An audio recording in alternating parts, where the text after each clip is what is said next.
Greenland উত্তর Atlantic ও Arctic মহাসাগরের মধ্যে অবস্থিত একটি সুবৃহৎ দ্বীপ, যা ডেনমার্কের একটি স্বনিয়ন্ত্রিত অংশ হিসেবে স্বীকৃত। দ্বীপটির অধিকাংশই সুমেরীয় বৃত্তের উত্তর অংশে অবস্থিত। এটি পশ্চিম দিকে ডেভিস প্রণালী ও ব্যাফিন উপসাগর দ্বারা প্রাথমিকভাবে কানাডীয় সুমেরীয় দ্বীপপুঞ্জ থেকে বিচ্ছিন্ন হয়েছে। পূর্ব দিকে ডেনমার্ক প্রণালী দ্বারা আইসল্যান্ড থেকে পৃথক হয়েছে। বিশ্ব মানচিত্রে কানাডার উত্তর-পূর্বে অবস্থিত গ্রিনল্যান্ডকে যতটা বড় দেখায়, আয়তনে কিন্তু এই দ্বীপটি অত বড় নয়। ত্রিমাত্রিক পৃথিবীকে দ্বিমাত্রিক মানচিত্রে প্রকাশের জটিলতার কারণে বিষুবরেখা থেকে কোনো স্থলভাগের দূরত্ব যত বাড়ে, সেটি মানচিত্রে দেখতে তত বড় দেখায়। যে কারণে মানচিত্র অনুযায়ী গ্রিনল্যান্ডকে অস্ট্রেলিয়ার কয়েক গুণ বড় মনে হলেও আসলে এর আয়তন অস্ট্রেলিয়ার 4 ভাগের 1 ভাগ মাত্র। গ্রিনল্যান্ড পৃথিবীর বৃহত্তম দ্বীপ। আয়তনে 22 লাখ বর্গ কিলোমিটার বা 8.5 লাখ বর্গ মাইল। অর্থাৎ আয়তনের দিক থেকে গ্রিনল্যান্ড বিশ্বের দ্বিতীয়, তৃতীয় এবং চতুর্থ দ্বীপের সমান। এর মানে হলো পাপুয়া নিউগিনি, বোর্নিও এবং মাদাগাস্কার দ্বীপকে একসাথে করলে যে আয়তন হবে, সেটা গ্রিনল্যান্ডের আয়তনের সমান। গ্রিনল্যান্ডের সর্ব উত্তরের বিন্দু মরিস জেসাপ অন্তরীপ থেকে সর্বদক্ষিণের বিন্দু ফেয়ারওয়েল অন্তরীপের দূরত্ব 1650 মাইল। অপরদিকে পূর্ব থেকে পশ্চিম প্রান্ত পর্যন্ত সর্বাধিক দূরত্ব হচ্ছে 800 মাইল। এর সমগ্র উপকূলভূমি জুড়ে রয়েছে ফিয়র্ড, যার দৈর্ঘ্য প্রায় 27,000 মাইল। অ্যান্টার্কটিকার পরে গ্রিনল্যান্ডে সবচেয়ে বেশি বরফ আছে। ভৌগোলিক অবস্থান মেরু অঞ্চলে হওয়ায় সেখানে সূর্যের দেখা পাওয়া যায় মাত্র 3 ঘন্টা বা তারও একটি বেশি সময়। ফলে সেখানকার শীতকাল বা শৈত্যপ্রবাহের কাল খুব দীর্ঘ সময় হয়ে থাকে। প্রচণ্ড ঠান্ডা ও অন্ধকারাচ্ছন্ন এক পরিবেশ যেন কালো চাদরের মতো ঝুলে থাকে গোটা গ্রিনল্যান্ডে। সারা বছর বরফে ঢাকা থাকলেও গ্রীষ্মে বরফ কেটে গেলে দেশটির রূপ পাল্টে যায়।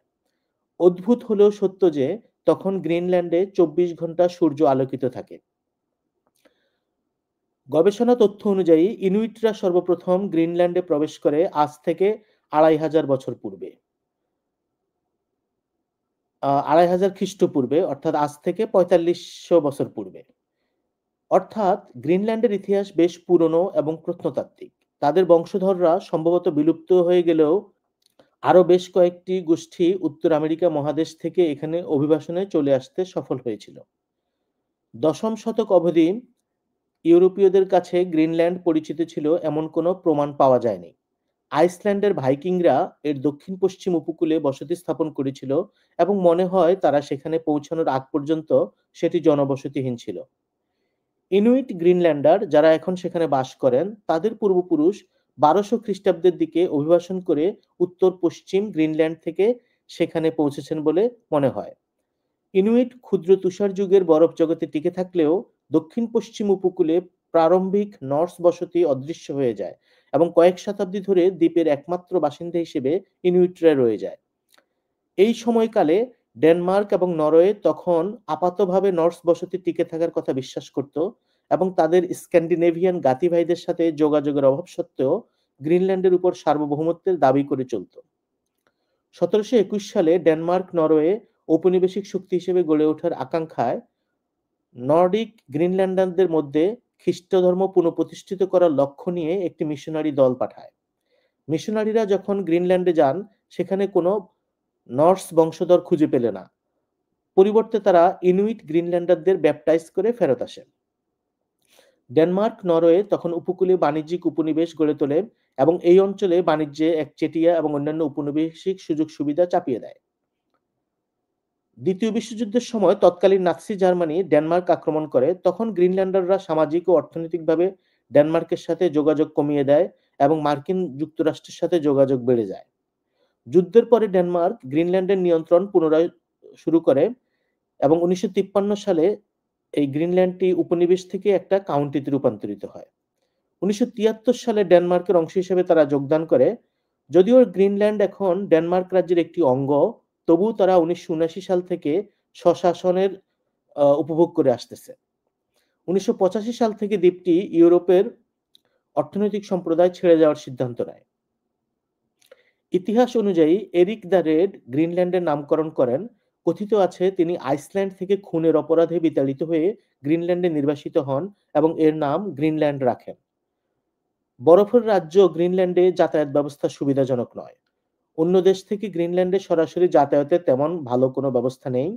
গ্রিনল্যান্ডের অভ্যন্তরে রয়েছে ১৬টি শহর, কিন্তু একটি শহর থেকে আরেকটি শহরে যাতায়াতের সুব্যবস্থা নেই। স্থানীয়রা তাদের যাতায়াতে উড়োজাহাজ এবং হেলিকপ্টার ব্যবহার করে।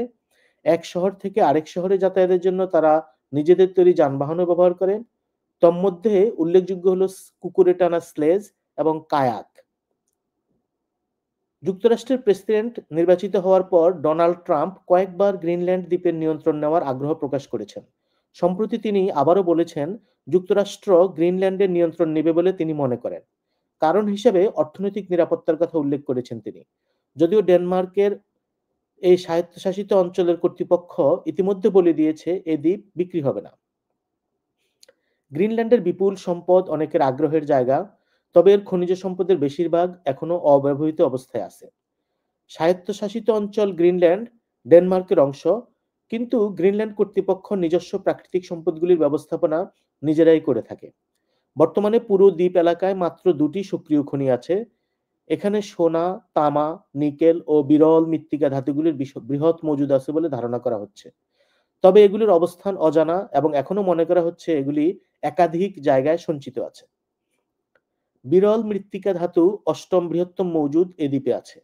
এই বিরল ধাতুগুলো মুঠোফোন এবং ব্যাটারি ও বৈদ্যুতিক মোটর তৈরিতে ব্যবহৃত হয়। এছাড়া লিথিয়াম ও কোবাল্টের মতো অন্যান্য গুরুত্বপূর্ণ ধাতুরও বিশাল মজুদ এখানে আছে। এছাড়া আছে তেল এবং গ্যাস। তবে দ্বীপটিতে নতুন খনন কার্য নিষিদ্ধ করা হয়েছে। সেখানকার গভীর সমুদ্রে খনন কাজ চালানোর অনুমতিও নেই। বর্তমান বিশ্বের ভূ রাজনৈতিক পরিস্থিতি গ্রিনল্যান্ডের প্রতি মানুষের আগ্রহ বাড়াচ্ছে।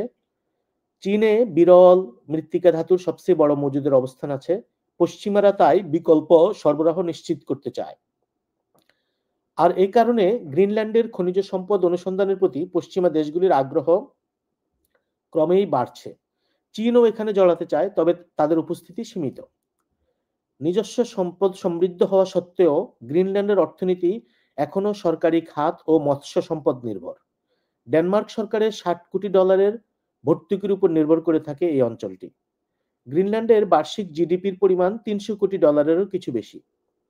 গ্রিনল্যান্ডের রাজনীতিবিদদের আশা, খনি থেকে তাদের যে রাজস্ব আয় হবে তা ডেনমার্ক থেকে পাওয়া $৬০ কোটি ভর্তুকির উপর তাদের নির্ভরতা কমিয়ে দেবে। তাদের স্বাধীন হওয়ার প্রচেষ্টাও জোরালো করতে সাহায্য করবে। যদিও গ্রিনল্যান্ড এখন পর্যটন খাত থেকেই সবচেয়ে বেশি অর্থ উপার্জন করছে।